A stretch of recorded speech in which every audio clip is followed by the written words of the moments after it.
Tere tulemast meie tänasele webinarile.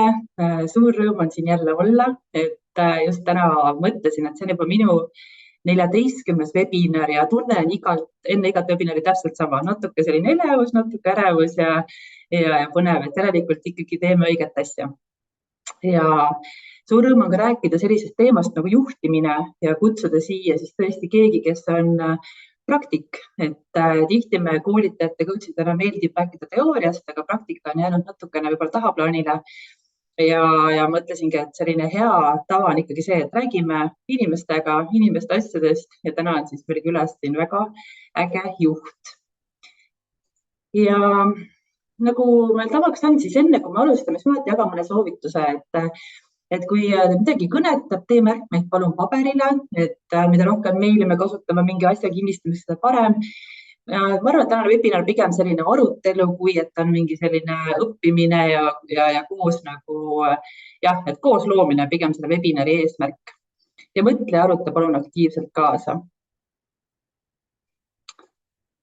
Nii, aga mina siis olen Real Coachi asutaja, et meie tegeleme just meeskondade toetusega, meeskondade suhete parandamisega, ka isikliku toetusega nii juhtidele kui ka lihtsalt eraisikutele. Tiimis on meil 3 ägedat coachi ja gestaltpsühhoterapeut, et on päris selline lai valdkond, milles me saame toetada.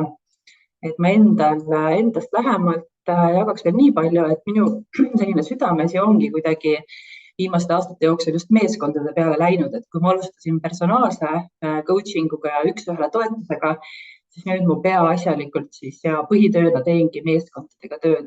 Et see on selline asi, mis minul meele rõõmsaks teeb ja tunnen, et on kutsumus. Ja miks me valisime just Taavi siia rääkima ja Tarkoni? Et täitsa sellisel lihtsal põhjusel, et me tegime Tarkoniga meeskonna coachingu süvaintervjuust, et iga meeskonna coachingu alustame siis hästi põhjalike intervjuudega.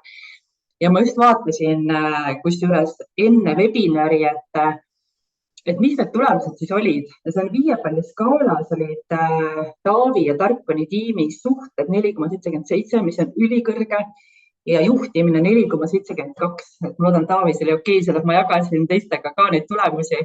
Aga tõesti, et siis tekkis meil selline huvitav küsimus, et miks see nii on ja palusingi sellest siis Taavil natukene jagada.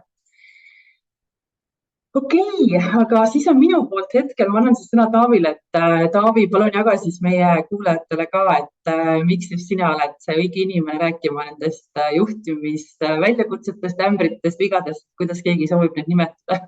Tere Taavi, tore sind näha jälle. Tere Reisi, tänan webinarile kutsumast. On mind kuulda?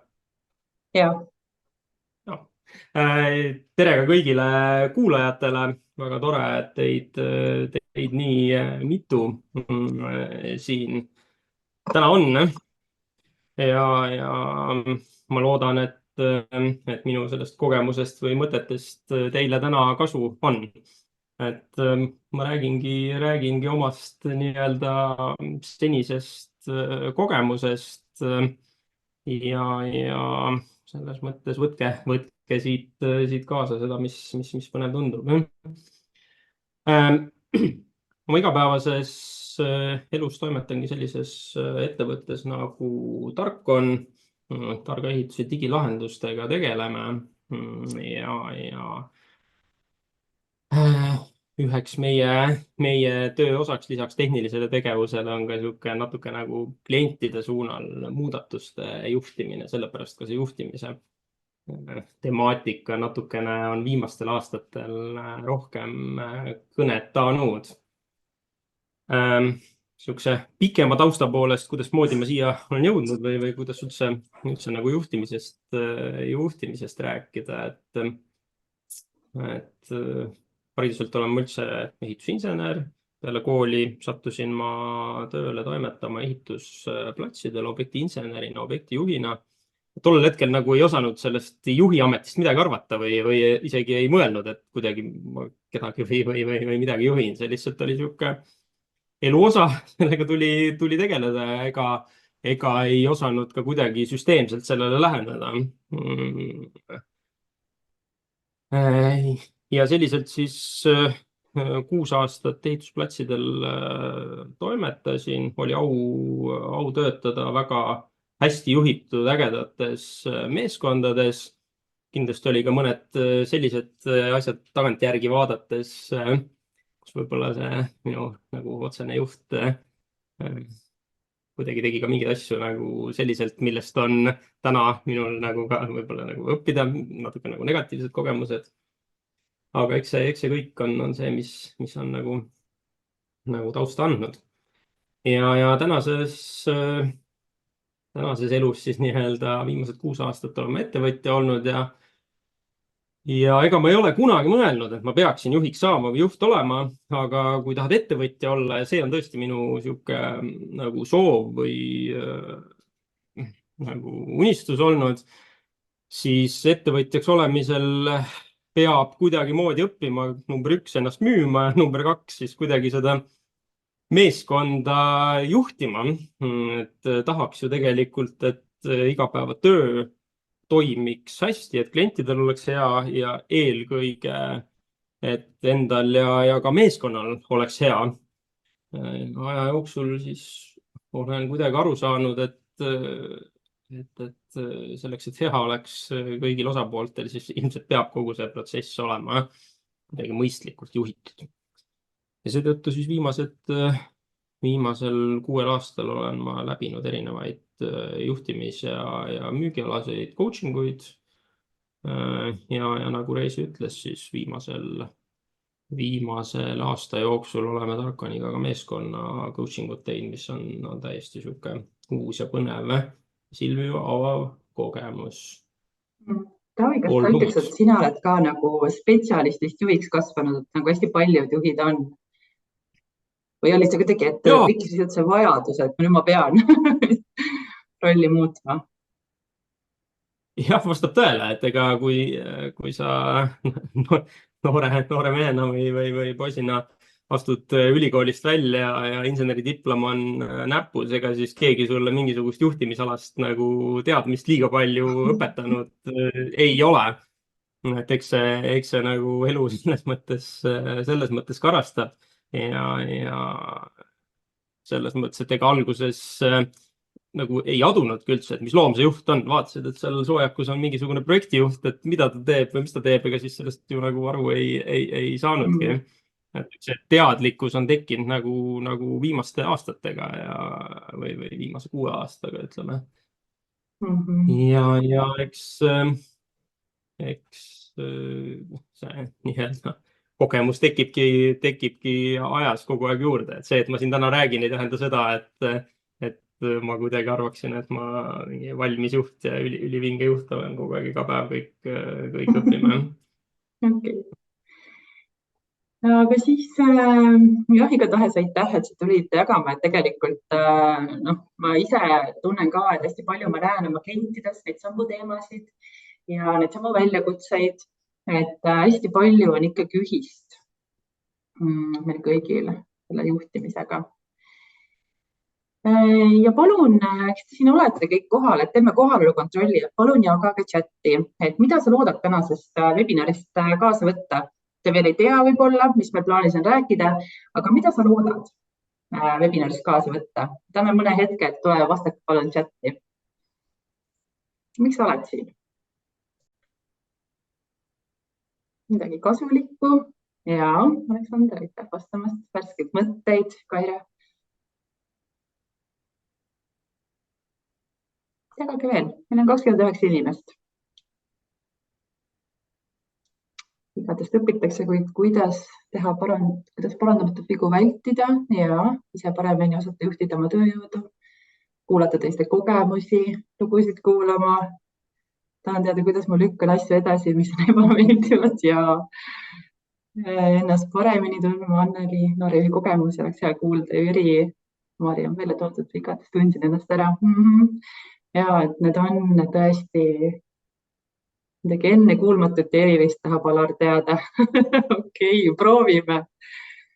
Väga lahe. Anname maksimumi, et ootusi täita. ja palun siis loome selle webinari koos, teeme selle koos põnevaks. Kui teil tekib Taavi jagamist kuulates mingi küsimus või mõte, et siis julgelt kirjutage kas chati. ajakriitud efektiivselt. Et proovime endale nii palju kui võimalik vastata ja teeme sellise mõnusa vaba pealelõuna, et nii, okei. Aga siis Taavi, pane ennast siis valmis ja mõtle siis oma kogemuse peale, et ma annan siis selle sõna sinule, et soovin meile kõigile ägedat webinari.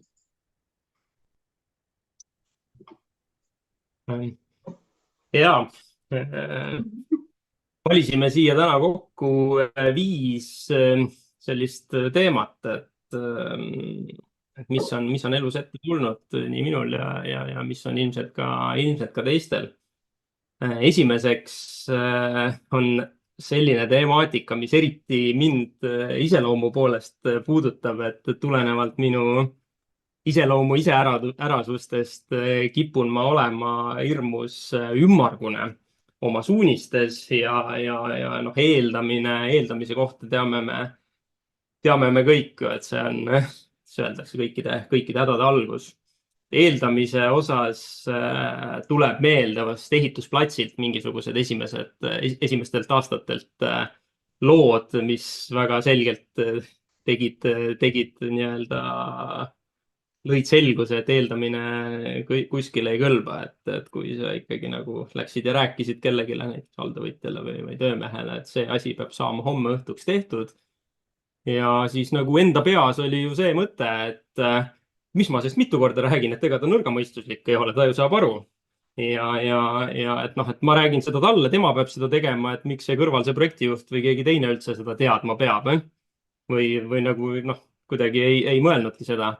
Ja sellistes olukordades siis pärast tagantjärgi mõeldes nagu kaasavõtmine on see, et keegi oleks pidanud olema võib-olla veel nii-öelda kirja siis või oleks pidanud ka kirja saatma, et oleks jälg maas, oleks sellele inimesele mitu korda meelde tuletatud.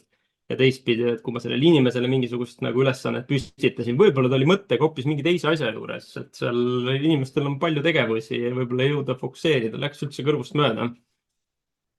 Ja kui see olukord nüüd käes on, et need asjad nagu tehtud pole õigeks ajaks, siis lihtsalt on endal väga ebamugav olla. Üsna ruttu sain aru, et meelekindlus annab ainult see, kui sa teed kõik selleks, et asi juhtuks, ehk et lood selle selguse selles inimeses ja lood selguse ka endas, et kas ta sai. Et seda eeldamise poole pealt selline mõte. Ümmarguste suunistega olen ma ka suur meister.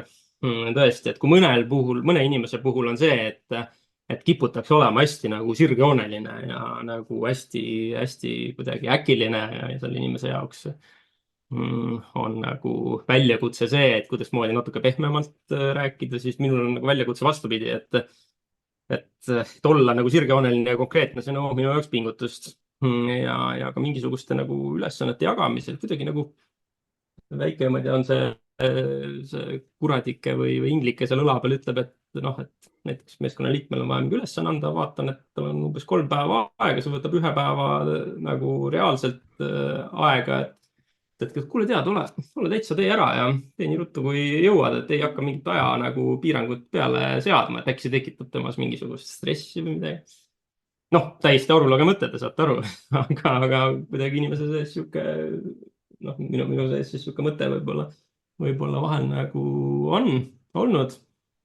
Ja siis, kui 3 päeva pärast avastame, et on tähtaeg ja see asi on tegemata, siis alguses tahad nagu inimese peale pahane olla, aga siis kui nagu hakkad natukene mõtlema selle olukorra peale, et kuidas moodi teine inimene saigi teada, kui sa talle selgelt ei öelnud. See lõppkokkuvõttes paned nagu ennast väga halba olukorda. Endal on vastik tunne, et miks ma ei öelnud konkreetselt. Ja teistpidi selle ülesande nagu saaja jaoks ei ole see ju ka mingisugune õnnistus, kui talle öeldakse, et tead, võta tee võib-olla kuskil nagu mingiks hetkeks ära. Et nagu väga kummaline inimlik fenomen, aga nii see on, jah. Kuidas sa, Taavi, oled sellega tegelenud või mis on sind aidanud, et seda nagu ütleme oma isiklikku sellist väikest karakteri omadust siis natuke parandada juhtimiskontekstis, sest mis on aidanud siin? Eks nagu ikka, esmalt nagu teadvustamine, et sa ei võta seda paratamatusena, vaid natukene nagu mõtledki läbi, et mis siis on, mida ma teinekord võib-olla teistmoodi saaksin teha ja eks siis natuke nõuab see pingutust järgmine teisiti tegemine. Et ja selles mõttes, et eks ma olen siin arutanud ka nagu erinevate osapooltega ja mõni aeg tagasi käisin ma ka siin coach'ide koolis. Siis seal oli sihuke workshopi vormis, me ka päris palju arutasime seda teemat, et pakkusin ennast nagu selliseks katsejäneseks. Selline ikkagi teadlik tegelemine. Olen järgmise. Teadlik tegelemine. Nii. Selgus igapäevastes asjades elus. Sellega on mul sihuke põnev lugu, et kunagi, kui ma arvan, circa 6 aastat tagasi hakkasin käima coaching us Southwesterni süsteemis tollel hetkel, siis mulle anti mingisuguseid raamatuid nii juhtimise kui müügivallast. Ja seal paljudes nagu juhtimisraamatutes räägiti siuksest asjast, see oli inglisekeelne tekst, räägiti siuksest asjast nagu clarity, selgus.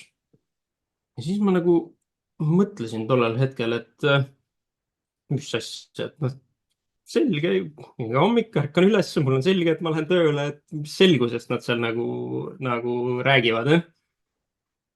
Ja nagu ei saanudki aru, et see selgus on nagu oluline, aga et las ta siis olla, mul on ta olemas. Ja tegelikult nagu juhina mingisugused aastad hiljem ma tegelikult hakkasin aru saama, mis asi see tegelikult on. Et nagu sellistes võib-olla ka pikemaajalistes sihukestes visioonides just see selgus ja arusaam ja selle nagu olukorra tajumine, kuhu suunda me liigume, kuhu suunda ma nagu isiklikult võib-olla igapäevaelus teen ja toimetan, kuhu meeskonnaga liigume. See selgus tegelikult ei ole iseenesest mõistetav ja selle selguse loomiseks mina isiklikult küll olen pidanud vähemalt nagu endaga päris palju tööd tegema. Ja selleks, et üleüldse nagu meeskonda juhtida, siis kõigepealt pead iseenda ära juhtima. Selleks, et iseennast ära juhtida, pead kõigepealt iseendas nii-öelda selguse tekitama. Ja selleks, et nüüd meeskonda efektiivselt juhtida, siis olen mina aru saanud, et vaielge vastu või rääkige kaasa, aga selle iga meeskonna liikme enda peas ka see eesmärkides selguse tekitamine tegelikult on siuke oluline asi, mida mulle kuidagi tundub, et võib-olla juhid alati ei teadvusta või ei toeta oma meeskonda sellel alal.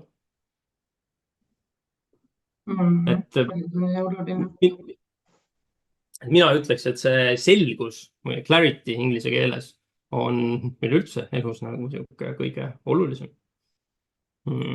Ja eks see selgus selles mõttes kogemusega, kui sa nagu tehniliselt kuidagi oma nendest tegevustest paremini aru saad, siis see selgus tekib. Aga teistpidi jällegi see selgus kipub, ei ole ka see, et on ükskord tekib ja elu lõpuni on, vaid oma kogemusest ma olen täheldanud, et ta kipub siis nagu niimoodi natukene kõikuma sellel hetkel, kui oled näiteks üle töötanud või väsinud või midagi sellist. Et siis ta kipub jälle natukene nagu see pilt sealt prilliraamist, mida me näeme, kipub nagu natukene muduseks. Jaa, okei. Ma arvan, et see on nagu kõikide juhtide nagu lemmik reaalselt selline asi, millega kõik me kokku puutume. Mis te arvate? Võite chati jagada? Ja jätka, Taavi, sorry, ma vaatan siin chati vahepeal. Ja, tõenäoliselt see nii on, et minul taaskord see, et mina olen inseneriharidusega, mulle meeldib nagu käed külge panna, mulle meeldib ise teha, mulle meeldib ise osata. Ja lisaks sellele ma ei tea, kas see on minu piiratuses viga, aga ma ei usu sellesse nii-öelda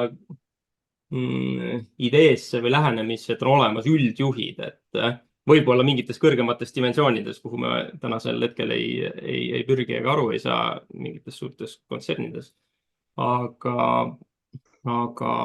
täna nagu siukse väikse ettevõtjana mulle tundub, et kui sa tahad seda protsessi juhtida, siis sa pead ikkagi ka tehniliselt päris hästi aru saama nendest protsessidest, mis toimub ja mida sa juhid, et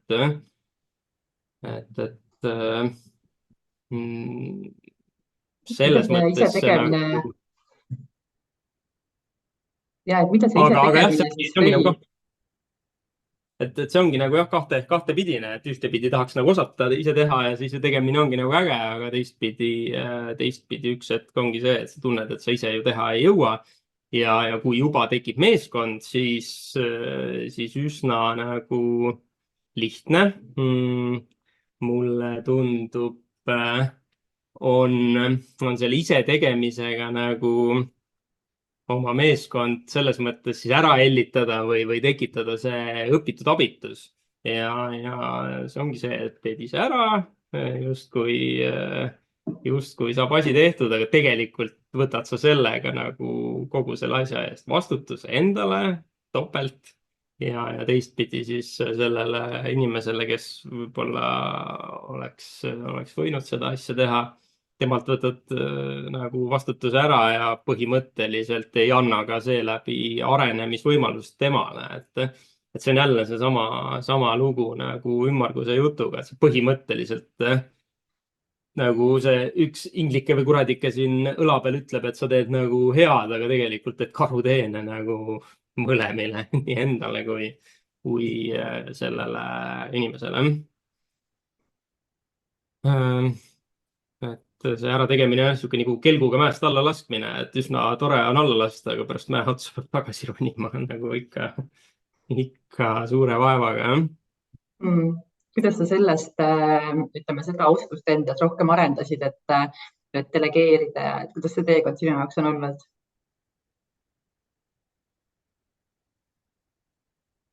Ma arvan, et see on ka raske olnud selles võtmes, et see eeldab ka nagu niisugust teadvustamist, lähenemist ja niisuguste nagu praktiliste nagu näidete poolest, et kuidasmoodi ma olen nagu teinud.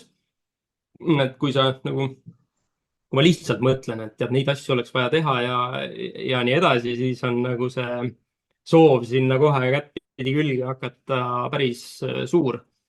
Aga enda jaoks ma olen niisuguse väikse süsteemi teinud, et mul on digitaalsete märkmete või ka paberil märkmete nii-öelda nimekiri, kuhu ma panen siis need asjad kirja kõik, mis ma nii-öelda tean, et teha oleks vaja. Ja seda nimekirja siis nagu kogu aeg täiendan. Ja selle nimekirja lasen siis niimoodi natukene settida, kui seal ei ole mingisugused väga kiired asjad. Ja siis natukene mõtlen selle peale ja siis järgmine kord, kui ma sellele listile peale vaatan, siis kuidagi tekib see arusaam, et ahaa, seda ülesannet ma saaks anda kellelegi sellele meeskonnaliikmele, seda ülesannet kellelegi sellele. Ja siis läbi selle üks hetk tekib nagu endal arusaam, et tegelikult maailm ei kukkunudki ümber, kui ma ise ära ei teinud. Või siis teine hea näide on see, et mõtled, et tead, ma teen kiiresti ära, ma teen seal, mul lasi käpas, teen seal paari tunniga ära, pole üldse küsimust. Ja siis, et võib-olla kellegi teisel läheb rohkem aega, ei viitsi õpetama hakata, et seda pole väga tihti vaja teha ka. Ja siis lükkad edasi nädala ja lükkad 2 ja lükkad 6 aega edasi ja vot siis on küll hästi ruttu sai tehtud, et lõpuks ikka annad selle töö ära. Et jällegi nagu, kuidas inimene ise endale valetab, et seda lihtsalt peab nagu oskama jälgida. Võib-olla on siin teistel inimestel, kes meil täna siin meid kuulavad ja kohal on, et kuidas teie seda just teen ise ära soovi siis kuidas ennast korrale kutsute, et mis teid aitab? Et kui tekib see tunne nagu Taavil oli, et ma teen ära, ma teen ikka, see on nii huvitav ka, et ma paar tundi panen siia, et mis teie siis teete, et ikkagi siis delegeerida ja mis teid aitab? jagage chati.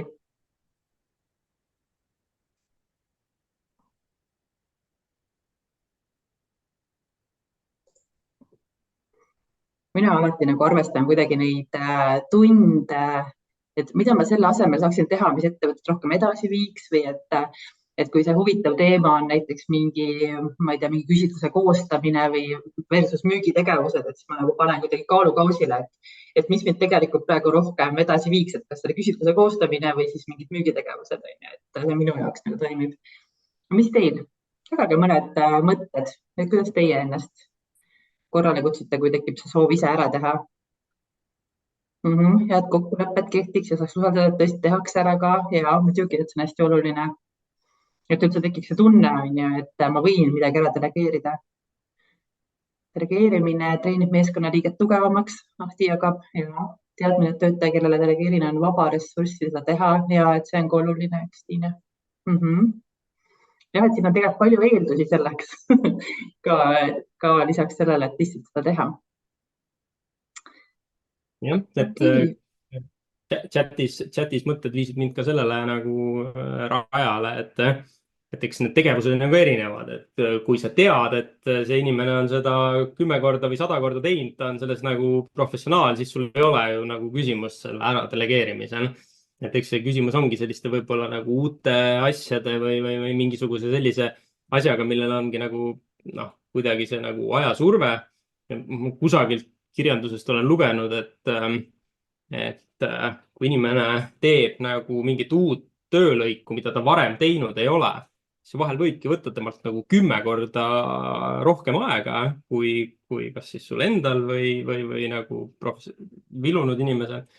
Aga see, et tal esimene kord 10 korda rohkem aega läheb, ei tähenda seda, et ta nagu kuu aja pärast ei võiks seda asja 2 korda kiiremini teha kui see juht ise. Et see ongi nagu see õppekõvera moment, mis meid nagu tagasi võib hoida. Olen ennast sellelt mõttelt tabanud, ma ei tea, kas te samastate.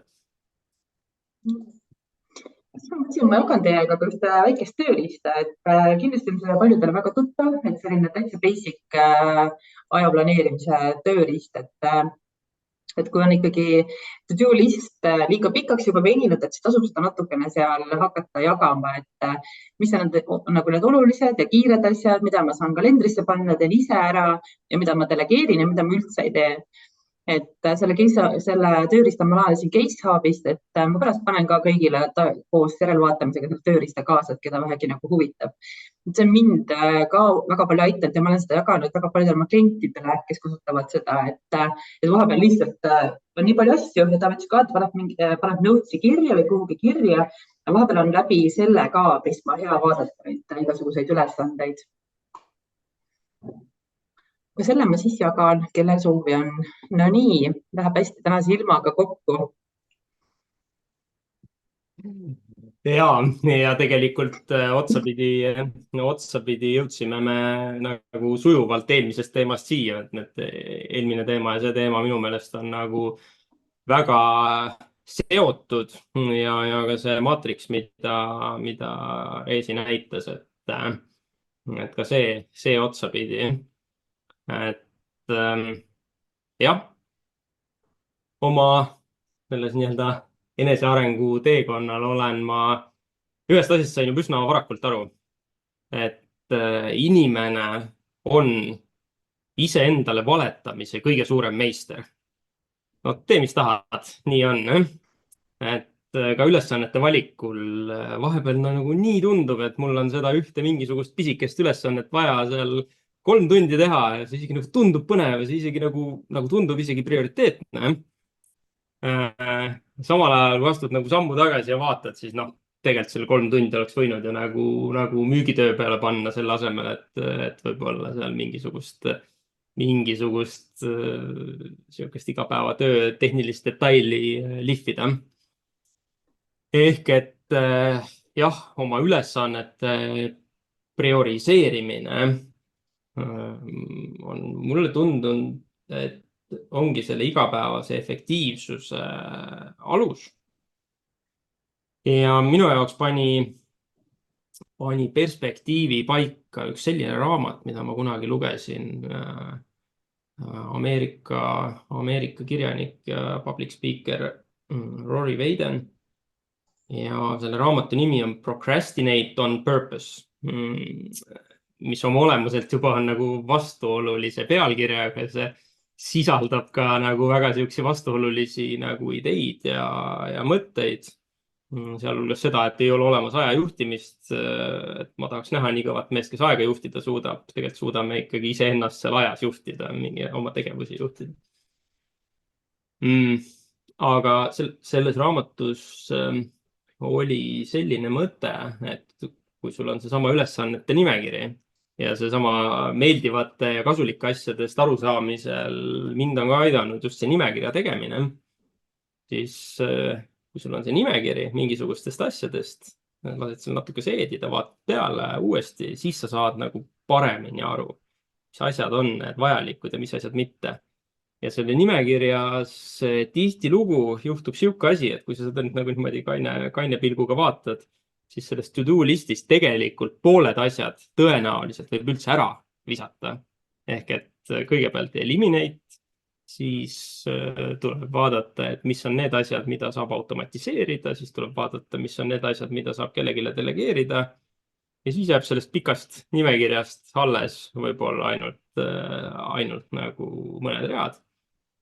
Ja kui need mõned read on välja selekteeritud, siis tuleb tagasi hüpata sellesse teise punkti, kus me rääkisime selgusest ja fookusest.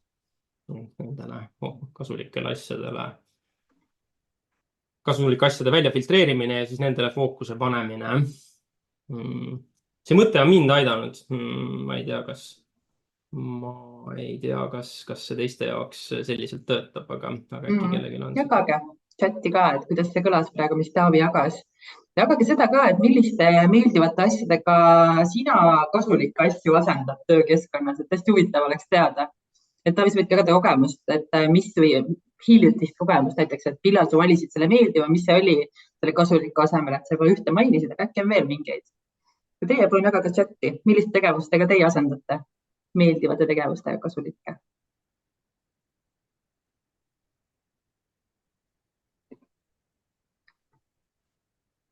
Mari ütleb video.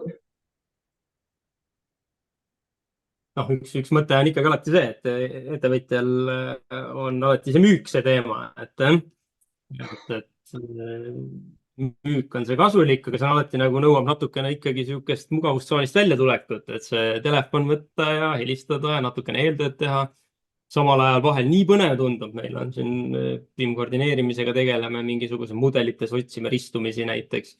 Vahel on nii põnev sinna sellesse mudelimaailma nagu kaevuda ja seda mingisugust toruristumist sealt kuskilt taga ajada ja siis seda nagu detailselt veel võib-olla nagu mõelda, kuidas moodi saab mingit protsessi optimaalsemaks. Aga lõppkokkuvõttes, kui jälle sammu tagasi astud, siis nagu see prioriteet ei peaks tõenäoliselt seal olema. Et jah, loomulikult juht võib ju endale neid asju lubada, kui see talle meeldib. See on ju väga okei. Aga minu nagu mõte on olnud see, et see peab olema teadlik tegevus. Et siis me teame, jah, see, et juht teeb mingisugust peenikest tehnilist tegevust, siis see on luksuskaup. Ja seda luksuskaupa siis kas ettevõte lubab endale või ei luba. Et see on nagu kõige kallim viis seda teha. Mis osalejad arvavad? Kas see, mis Taavi jagab, kuidagi kõnetab, resoneerub või on teil mingeid muid mõtteid, mida tahaks lisada siia?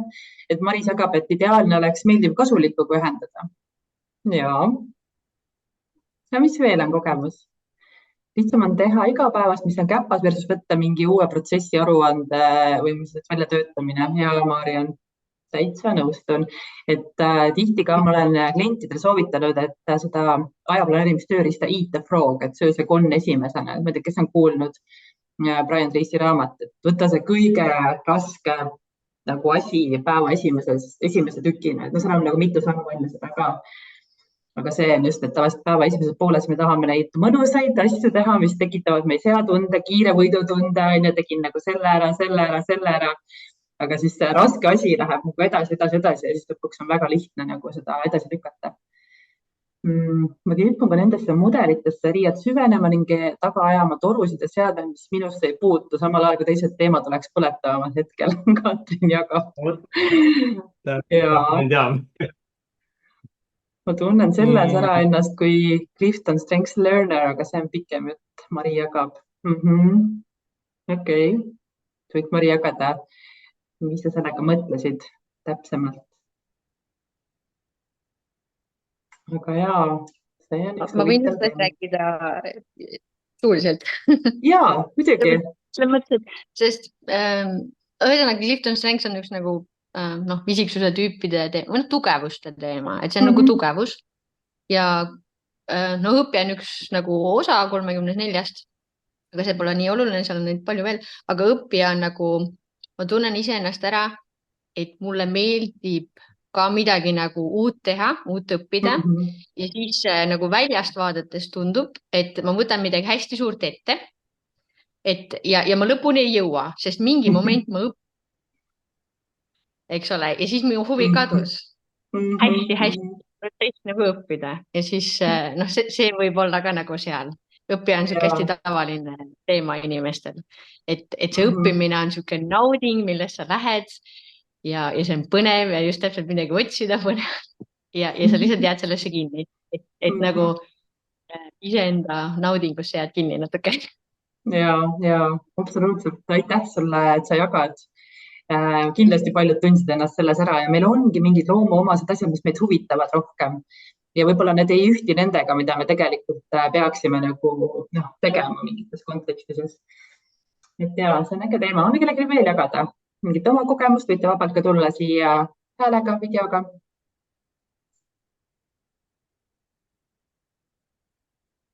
Et kui ei ole, siis võtame viimase ja enne seda viimast slaidi tahaks nagu öelda, et minu sellisest tunnetusest on see viimane slaid kõige olulisem. Et kui seda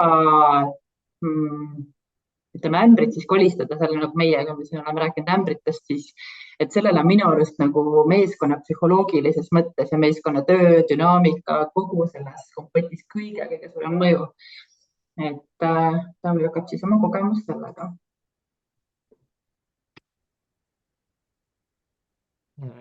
Jaa, see teema meenutab minus, tuletab mulle meelde aega, millal ma olin vahepeal peale ehitusplatsil olemist ja enne siis praegust ehituse digiteerimise teemat. Olin aasta otsa ühe üsna raskes olukorras ettevõtte tegevjuht. Et selle ettevõtte majanduslik olukord oli keeruline ja seal olid mingisugused juhivahetused ja mina siis läksin sinna nagu appi noore, täiesti toore juhina ja ma kuidagi seda teemat või nagu siukest tehniliselt selles teemas olin võib-olla nagu natukene kauge ehk et oli suur väljakutse. Ja tagantjärgi nagu mõeldes jõudsin ma üks hetk sinna punkti, kus ma nagu ise ka enam ei uskunud seda eesmärki või ma ei saanud aru nagu, kuhu me minemas oleme ja miks me oleme ja mis me üldse nagu järgmisena teeme. Kui seda kaskaadi nüüd nagu tagantjärgi ära kuidagi defineerida või mõelda, siis kõigepealt kadus sama clarity või selgus, millest me siin ennem rääkisime. Ja kui see selgus nagu juhi peas otsa sai, ehk siis minu peas, siis mingisugusel hetkel lõi kõikuma see usk nagu lõppeesmärki seda ettevõtet nagu käima saada.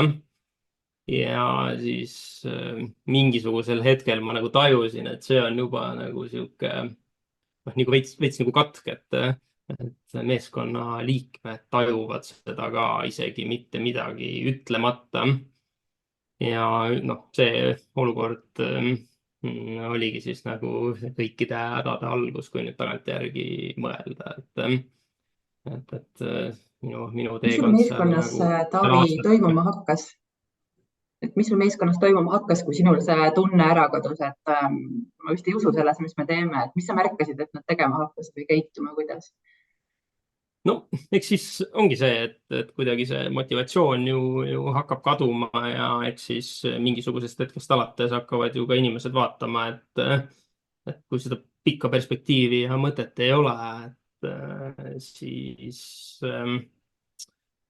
hakkavad ju ka inimesed laiali minema või otsima mingisugust kohta, kus kohas on nagu pikem perspektiiv ja tööl võib olla suurem mõte.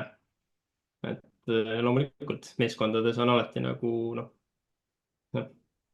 palk on alati nagu oluline teema, aga see palk on nagu sihuke hügieenifaktor, et selleks, et meeskond hästi töötaks, on vaja ka nii-öelda eesmärki ja siis seda meaningfulness või purpose inglise keeles inimeste tööl. Et kui see ära kaob ja see tihti hakkab juhist pihta, siis selle nagu ree peale tagasi saamine tundub väga keeruline minu jaoks. Ma ei tea, kuidas seda teha. Kuidas meie kuulajate kogemus on olnud? Et kas te olete ise äkki kogenud sellist keskkonda, töökeskkonda, kus juht on selline kõhklev, natuke võib-olla halvas tujus, ebakindel? Et kuidas te olete ise ennast sellest tundnud või olete te ise olnud juhina ka? Et kas see, mis me teeme, ikkagi veab välja, kas see on mõistlik? Et jagage enda kogemust ka. Et mina olen nagu õppinud igalt poolt ja jaganud seda ka nagu teiste oma klientidega, et energeetiliselt kõik saavad ju aru, et kui juht on selline natuke ebakindel, täpselt ei tea, kas see asi veab välja või ei vea, siis tegelikult me karjas nagu ju tajume seda, et juht ei tea või juht on ebakindel või juht ei usu sellest eesmärki, et miks me peaksime siis temaga koos minema.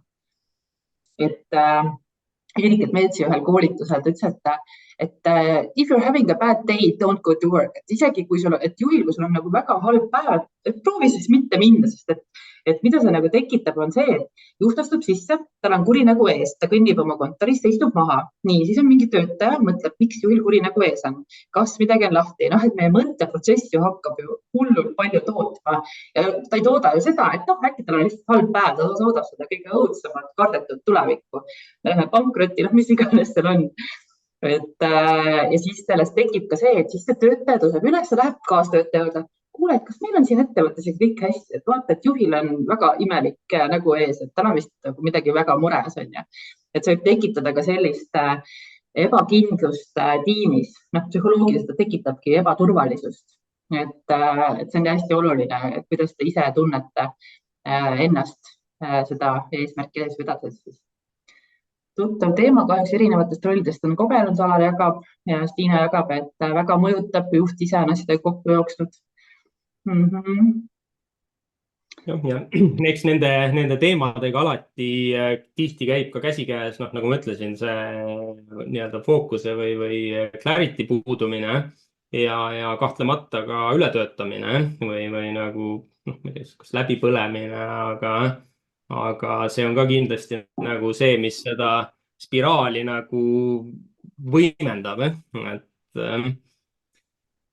et kui juba juht hakkab väsima, siis hakkab see eesmärk ära kaduma ja siis tekib see väsimus aina rohkem ja aina keerukamaks läheb. Et ka tollest näitest, mis ma rääkisin, ma niisuguse läbipõlemise viimase piiri pealt nagu välja sain, et eks need ei ole meeldivad kogemused. Ja Mari jagab, et jah, ma ei suuda toetada juhti, kes ei vii mind kuskile projektidele üleselt, aga mulle tundub, et ma olen vähene, kes seda teadvustab.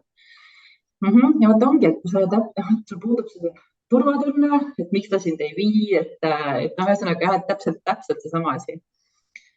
Et juhtidena me mõjutame oma tiimi kõige rohkem, kas me seda soovime, kas me teeme seda teadlikult või alateadlikult, aga me mõjutame ja mina usun ka seda, et meie meeskond on natuke ikkagi juhipeegel, et võite mulle vastu vaielda. Aga jah, et meeskond joondub juhi energia ümber, tema käitumise ja tema suhtumise ümber hästi palju. No nii. millise olukorraga siis juhtumiga või ämbriga, et millega sina siis kõige rohkem samastusid ja miks? Või ma ei tea, jagame siin, et see on selline vestluse koht, et millega te samastusite, millega ei samastu, jagame. Võib-olla tahate tulla siia mikrofoniga sisse, Taaviga rääkida otse, minult midagi küsida. Katrin jagab, et see teema on ikka nii minulik, et tegeleda meeldivamate asjadega. Ja et see teadvustamine on see esimene samm alati ükskõik mille nagu muutmises on ju. Kuidas teistel? Jagage ka, millega samastusid? Nende meeldivate asjade tegemisega võib-olla mul nagu tuleb see meelde, kuidas moodi kunagi selles samas Southwesterni coaching'u süsteemis coach tegi mulle asja selgeks. Ütles, et arvuta oma tunnihind. Palju sinu tund maksab ettevõttele? No, meil ilmselt enamikel siin keskelt läbi see tunnihinna suurusjärk ettevõttele on 35 eurot tund. Ja kui sa nüüd hakkad seda mingisugust nagu asja tegema, mis otseselt nagu kasulik ei ole, aga ei ole tore on teha, siis pane iga tunni järel see 35 eurot sinna lauanurga peale. Võib-olla aitab see mõte sind. Tihti me nagu mõtleme, et okei, et mul on see nagu see teema, et tegeleda meeldivamate asjadega, aga see on nii suur teema, et kust ma nagu alustan selle asja nagu lahendamist või selle käitumise ja harjumuse muutmist. Et alusta esimesest sammust. On minu vastus alati, et me ei pea teadma nagu kõike ette järgmised 20 sammu, et alusta esimesest sammust ja siis juba hakkavad asjad nagu muutuma ja rahti rulluma. Et mina Katrin soovitaks tegeleda või võtta seesama see mudel, mida ma jagan teile, see Urgent Important Matrix ja vaadata kõigepealt, et mis siis on need olulised asjad, millega ma tegelema peaksin ja mõtestama, et miks need on olulised. Kaari väga tähtsate uute asjade edasi lükkamine. Õnneks olen läbi närinud, et neid ei tohi päeva teise poolde lükata, kui pea on juba väsineb produktiivsus on madalam. Jah, et see on esimesena. Täiega hea raamat, soovitan Brian Tracy raamatut. Oli see ka, et ainult enesekindel äge juht, kogenud juht saadab nii oma kogemusi jagada, et Taavile. Ja Marian teadvustasin, et kui ei delegeeri, siis tiim tunneb, et ma ei usalda neid, et teen kõik ise ära. Jah, eks see võib niimoodi olla ja kuigi see sinu kavatsus, Marion, on kindlasti hea, et tihti kavatsus on alati hea, aga lihtsalt see, kuidas teist aru saavad sellest või kuidas seda tõlgendatakse, ei pruugi nagu ühtida. Ise ära tegemise ja delegeerimise asemel võin kahjustada meeskonna liikme motivatsiooni arengut pigem kaasata. Marge jagab. Ma ootan salvestust, et korra uuesti üle kuulata, Katrin. Ja muidugi, et paneme salvestuse, et tahtsimegi, et see oleks selline kiire, naturaalne, ei ole mingit väga teooriat, et ongi kogemus ja loodan, et see oli kasulik teile. Nii et suured tänud minu poolt ja kohe annan Taavile ka veel lõpusõna, aga enne kui te lähete, palun jagage, mis te kaasa võtate. Tahaksid sa Taavi see lõppu veel midagi jagada? Keeruliste asjade tegemisel, millest siin ennem jutt oli. Et söökon esimesena on üks reegel, aga teine asi, mis täna eraldi punktina välja toond, aga mis on minu jaoks probleem olnud ja teistpidi, mis on aidanud, on see, et better done than perfect. Et loomulikult ei tohi teha ülejala, aga paljude asjadega on nii, et tee ära ja siis juba läheb vanker veerema. Ahti küsib, et kuidas on ülesannete teostamise järelkontrolli meetoditega sinult? Kehvasti on. ma olen väga kehva nagu kontrollija selles mõttes, aga eks samatmoodi ikkagi nagu üritan mingisuguste nagu intervallidega seda nagu meeskonnatööd ka kontrollida ja mingisuguseid asju jälgida, üle vaadata. Nagu sihuke suur põhimõte, mis meil meeskonnas on ja mida ma olen üritanud juurutada, on see, et neid vigu teha on okei, et need vead ja apsakad tuleksid nagu välja inimeste enda poolt ka. Et kui teed ühe vea, siis on väga okei, lihtsalt tuleb viga ruttu korda teha, keegi midagi halvasti öelda ei tohi. Teed teise korra vea, siis tuleb ka ruttu nagu päevavalgele tuua ja nagu asi ruttu korda teha, tunnistada ja siis ka veel keegi ei tohi nagu halvasti öelda. Kolmandat korda sama vea teed, siis võib ikka natukene sõimata ka, aga mitte niimoodi, et Taavi inimest, vaid kui Taavi teeb 3 korda valesti, siis meeskonnaliige võib Taavit ka sõimata. Mina sellele sõimamisele alla ei kirjuta, aga see et just see vigade juures on hästi huvitav, et kui juht tunnistab enda vigu ja ütleb, et kuule, ma ei tea, mul läks see nagu halvasti või küsib abi, et see ka loob hästi palju meeskonnas seda kultuuri, et nad julgeks, et see läheb natuke sinna psühholoogilise turvalisuse valdkonda, mis on hoopis nagu eraldi teema. Aga et juhina see oma vigadest rääkida, nagu Taavi siin täna jagab kõigil enda asju, et see on nagu ikkagi väga-väga oluline. Margus jagab, et mulle meeldis Taavi mõte, et sõltumata tiimiliikme töötaja isikuomadustest tuleb veenduda, et kõik oleksid mõtestatud oma tegevust ka ettevõtmise tiimi tegevuse suuremat pilti vaadates. Kas sa seda kommenteerid, Taavi? Ja, no see on oluline, et ma just nagu ehituse ajalt mäletan mingeid olukordasid, kus töödejuht ütles töömehele, et 5 asi sinna, pane see sinna paika, miks seda teha on vaja, seda pole vaja sul teada, et kui järgmist asja tegema pead hakkama, siis ma ütlen sulle, et tollel hetkel tundus, et ma ei tea, võib-olla nii peab olema, aga teistpidi sellega seesama juht võtabki nagu kogu selle vastutuse endale ja vaevalt, et sellel töömehelgi siis nagu väga hea tunne oli, et võib-olla lamp näide, aga loomulikult, aga teistpidi alati meie enda nagu mingisugused isikuomadused ja see mingisugune saatan siin õla peal nagu ei luba meil alati asju õigesti teha, et näiteks on teadlik töö, et need asjad saavad.